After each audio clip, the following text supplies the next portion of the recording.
ನಮ್ಮದು ಸ್ಥಳೀಯ ಒಂದು ನಮ್ಮದು ಸೂಕ್ಷ್ಮ ಪ್ರದೇಶ ಅಂತ ಮಾಡ್ತಾ ಇದ್ದಾರೆ.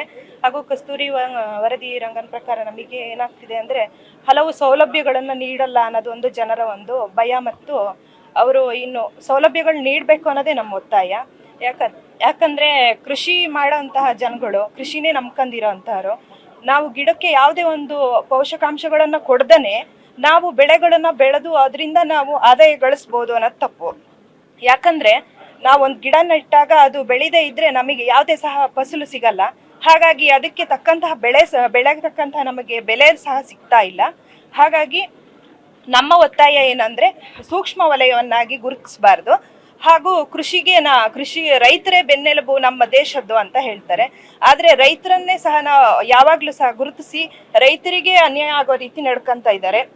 ಹಾಗಾಗಿ ಈ ಸರ್ಕಾರದ ಈ ಒಂದು ನಿರ್ಣಯವನ್ನು ನಾವು ಯಾವುದೇ ಕಾರಣಕ್ಕೂ ಒಪ್ಪಲ್ಲ. ಇದು ತಪ್ಪು ಅಂತ ಹೇಳಿ ನಾವು ಖಂಡಿಸ್ತಾ ಇದ್ದೀವಿ. ಜನಪ್ರತಿನಿಧಿಗಳು ನಿಮ್ಮನ್ನ ಭೇಟಿ ಮಾಡಿದ್ರ, ಈ ಬಗ್ಗೆ ಚರ್ಚೆ ನಡೆಸಿದಾರಾ?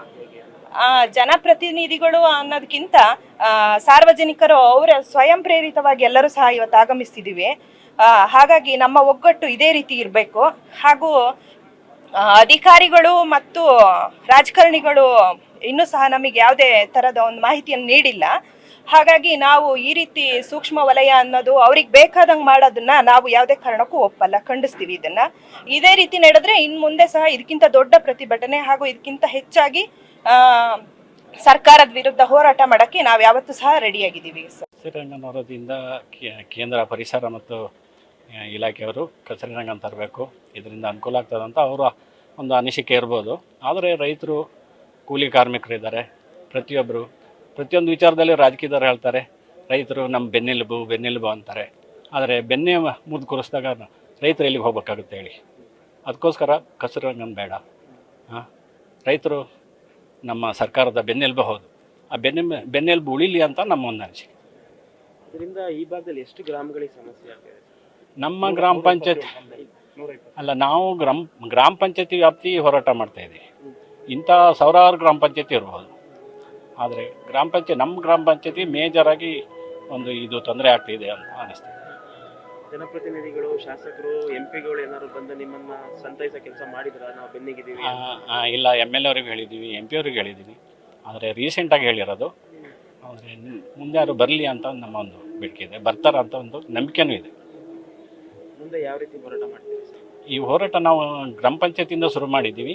ಇದು ಹಂತವಾಗಿ ತಾಲೂಕು ಮಟ್ಟದಲ್ಲಿ, ಜಿಲ್ಲಾ ಮಟ್ಟದಲ್ಲಿ, ರಾಜ್ಯ ಮಟ್ಟದಲ್ಲಿ ನಡೆದು ಮುಂದೆ ಡೆಲ್ಲಿಗೆ ಹೋಗಲಿ ಅಂಥೇಳಿ ನಮ್ಮೊಂದು ಅಳಲನ್ನು ಅವರು ನಮಗೆ ಕೇಳಬೇಕಂತ ಕೇಳ್ತೀವಿ.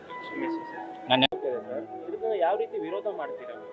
ನೋಡಿ, ಕಸ್ತೂರಿರಂಗನ್ ವರದಿ ಅಂತೇಳಿ ಇದನ್ನು ಫಸ್ಟಿಗೆ ಗಾರ್ಡಿಗಾಲ್ ವರದಿ ಅಂತೇಳಿ ಮಾಡಿದರು.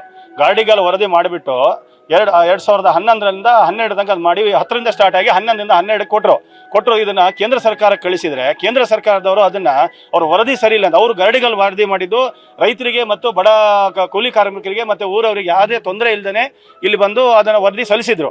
ಆ ನಂತರ ಅದು ವರದಿ ಸರಿ ಇಲ್ಲ ಅಂತ ಹೇಳ್ಬಿಟ್ಟು ಕಸ್ತೂರಿರಂಗನಿಗೆ ಕೊಟ್ಟರು. ಕಸ್ತೂರಿರಂಗನಿಗೆ ಕೊಟ್ಟಾಗ ಅವ್ರು ಏನು ಮಾಡಿದರು, ಯಾವುದೇ ಒಂದು ಇಲ್ಲಿ ಬಂದು ಒಂದು ಭೂಮಿನ ಆಳಿದಾನೆ ಏಕಾಏಕಿ ವಾಯು ಮಾರ್ಗದಲ್ಲಿ ಇದು ಮಾಡಿಬಿಟ್ಟು ಜನಗಳಿಗೆ ತೊಂದರೆ ಆಗಂಗೆ ಅವ್ರ ಮೇಲಿಂದ ಮೇಲೇ ಇದು ಮಾಡಿದರು. ಹಳ್ಳಿಗಳನ್ನು ಬಿಟ್ಟರು, ಕಾಡುಗಳು ಎಲ್ಲೆಲ್ಲಿ ಕಾಣ್ತದೆ. ಮೇಲ್ಗಡೆ ನಮಗೆ ವಾಯು ಇದರಲ್ಲಿ ಮಾಡಿದರೆ ಏನು ಏರ್ ಡಿಸ್ಟೆನ್ಸಲ್ಲಿ ಏನು ಮಾಡಿದ್ರೆ ಏನು ಗೊತ್ತಾಗುತ್ತೆ? ಏನೂ ಗೊತ್ತಾಗಲ್ಲ. ಇಲ್ಲಿ ಹಳ್ಳಿಗಳಿಗೆ ಜನಗಳಿಗೆ ಏನು ತೊಂದರೆ ಆಗಿದೆ, ಇಲ್ಲಿ ಕೂಲಿ ಕಾರ್ಮಿಕರಿಗೆ ಏನು ತೊಂದರೆ ಇದೆ, ರೈತರುಗಳಿಗೆ ಏನು ತೊಂದರೆ ಆಗಿದೆ, ರೈತರುಗಳ ಇದು ಇವ್ರು ಮಾಡೋ ಕೆಲಸ ಇದೆಯಲ್ಲ, ಕಸ್ತೂರಿರಂಗನ್ ವರದಿ ನಾವು ಅದನ್ನು ವರದಿನ ನಾವು ಧಿಕ್ಕರಿಸಿ ನಾವು ಸಹ ತುಂಬ ಹೋರಾಟ ಮಾಡಿದ್ದೀವಿ. ಆದ್ದರಿಂದ ಕಸ್ತೂರಿರಂಗನ್ ವರದಿ ಕೈ ಬಿಟ್ಟು ಈಗ ಏನು ಮಾಡಿದ್ದಾರೆ, ಸೂಕ್ಷ್ಮ ಪರಿಸರ ಮಾಲಿನ್ಯ ಇದಾಗುತ್ತೆ ಅಂತೇಳಿ ಈಗ ವರದಿನ ತಗೊಂಡು 7ನೇ ಬಾರಿ ಈಗ ಫೈನಲ್ ಮಾಡಿ ಕಳಿಸಿದ್ದಾರೆ. ಈ ವರದಿಯಿಂದ ನಾವು ಜನಪ್ರತಿನಿಧಿಗಳಿಗೆ ತಿಳಿಸಿದ್ದೀವಿ, ಆಮೇಲೆ ಇಲ್ಲಿ ರಾಜಕಾರಣಿಗಳಿಗೆ ಎಲ್ಲ ತಿಳಿಸಿದ್ರು ಸಹ ಇದ್ರ ಬಗ್ಗೆ ಯಾರು ಧ್ವನಿ ಎತ್ತಲ್ಲ.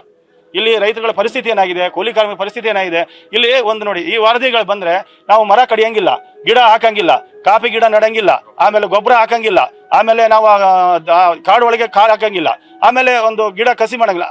ಅದು ಮಾಡಿದ್ಮೇಲೆ ಗೊಬ್ಬರ ಹಾಕಿ. ಆದರೆ ಏನು ನಮಗೆ ಸಮಸ್ಯೆ ಏನು ಅಂದರೆ ಅಲ್ಲಿ ಏನು ಮಾಡಲಿ, ನಮ್ಗೆ ಏನು ಬೆಳೆ ಏನಿದ್ದು ನಮ್ಮ ಜೀವಂತ ಕೊಲೆ ಮಾಡ್ದಂಗೆ ಇದಕ್ಕೆ ನಮಗೆ ಸೂಕ್ಷ್ಮ ಪರಿಸರ ಅಂತೇಳಿ ಮಾಡಿದ್ದಾರೆ. ಈಗ ನ್ಯಾಷನಲ್ ಪಾರ್ಕ್ ಅಂತ ಮಾಡಿದ್ದಾರೆ, ಅಲ್ಲೂ ನಾವು ಹೋಗಂಗಿಲ್ಲ. ಸೂಕ್ಷ್ಮ ಪರಿಸರ ಇದೆ ಅಂತ ಮಾಡಿದ್ದಾರೆ, ಅಲ್ಲೂ ಹೋಗಂಗಿಲ್ಲ. ನಾವು ಎಲ್ಲಿ ಹೋಗ್ಬೇಕೀಗ? ನಮಗೆ ಇದಕ್ಕೆ ನ್ಯಾಯನೇ ಸಿಗ್ತಿಲ್ಲ. ನಾವು ಎಲ್ಲ ರಾಜಕಾರಣಿಗಳಿಗೆ ಹೇಳಿ ಆಯಿತು, ಜನಪ್ರತಿನಿಧಿಗಳು ಎಲ್ಲ ರಾಜಕೀಯದಲ್ಲಿ ನಾವು ಕೇಂದ್ರ ಸರ್ಕಾರ ಇದನ್ನ ಮುಡಿಸಿದ್ದೀವಿ, ಆದರೂ ಯಾರು ಇದ್ರ ಬಗ್ಗೆ ಗಮನ ಹರಿಸಲ್ಲ. ಇದಕ್ಕೆ ನಾವೀಗ ಬೇಸತ್ತು ಸೋತು ನಾವೀಗ ಇದಕ್ಕೆ ಹೋರಾಟಕ್ಕಿಳಿದ್ದೀವಿ. ಈ ಹೋರಾಟ ನಮಗೆ ಕೊನೆ ತನಕ, ನಮಗೆ ಈ ಹೋರಾಟದಲ್ಲಿ ಜಯ ಸಿಕ್ಕ ತನಕ ನಾವು ಹೋರಾಟ ಕೈ ಬಿಡಲ್ಲ. ಇವ್ರು ಏನು ಮಾಡಬೇಕಂದ್ರೆ ಈಗ ಇವ್ರು ಬಂದು ಭೂಮಿನ ಕೇರಳ ಮಾದರಿಯಲ್ಲಿ ಮಾಡಬೇಕು. ಕೇರಳ ಮಾದರಿ ಏನು ಮಾಡಿದ್ದಾರೆ ಅಂತ ಹೇಳಿದ್ರೆ ಎಲ್ಲ ಬಂದು ಜನವಸತಿ ಬಿಟ್ಟು ಆಮೇಲೆ ಜನವಸತಿಯಿಂದ 100 ಎಕರೆ ಅಷ್ಟು ಹಿಂದೆ, ಈಗ ಯಾಕಂದ್ರೆ 100 ವರ್ಷಕ್ಕೆ ಎಷ್ಟು ಬೇಕು, ಮುಂದೆ 100 ವರ್ಷಕ್ಕೆ ಎಷ್ಟು ಬೇಕು ಅಷ್ಟು ಜನನ ಬಿಟ್ಟು ಇವರು ಅದನ್ನು ವರದಿ ಸಲ್ಲಿಸಿದ್ದಾರೆ. ಆ ವರದಿ ಥರ ಇವರು ಆ ಥರ ಇವರು ಮಾಡಿದರೆ ಅದನ್ನು ಮಾಡಲಿ. ಸೂಕ್ಷ್ಮ ಪರಿಸರ ಮಾಡ್ತಾರೋ ಬೇರೆ ಒಂದು ಮಾಡ್ತಾರೋ ಅದು ಅವ್ರಿಗೆ ಸರ್ಕಾರಕ್ಕೆ ಮತ್ತೆ ಇವ್ರಿಗೆ NGOಗಳು ಬಿಟ್ಟು ವಿಚಾರ. ಇದೇನು ಗೊತ್ತಾ, NGOಗಳು ಈಗೆಲ್ಲ ಸರ್ಕಾರ ದುಡ್ಡು ತಗೊಂಡು ತಿಂದಾಗಿದೆ. ಈಗ ಇವರು ಏನು ಗೊತ್ತಾ, ಆಫ್ರಿಕಾ ಖಂಡ ಥರ ನಮ್ಮನ್ನು ಇಲ್ಲಿ ಬಂದು ಮಾಡಕ್ಕೆ ಹೋದ್ರೆ ನಾವು ಎಲ್ಲಿಗೆ ಹೋಗೋಕ್ಕಾಗುತ್ತೆ? ಸಾಧ್ಯ ಇಲ್ಲ. ಅವರಿಗೆಲ್ಲ ದುಡ್ಡು ತಿಂದರೆ ಜಾಗ ಕೊಡಬೇಕು. ಅವ್ರು ಕೇಳ್ತಿದ್ದಾರೆ ಜಾಗ ಬಿಟ್ಕೊಡಿ ಅಂತ ಕೇಳ್ತಿದ್ದಾರೆ. ಆದರೆ ಇದು ಬಡ ರೈತರ ಮೇಲೆ ಹೊಡೆತ ಬೀಳ್ತಿದೆ.